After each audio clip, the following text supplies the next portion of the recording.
வாழ்க்கை மாறும் வாசல் இதுவே, வந்தவர்க்கு வரம் தரும் தெய்வமே.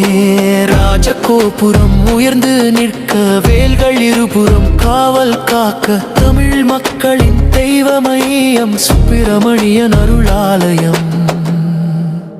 கெடா மண்ணின்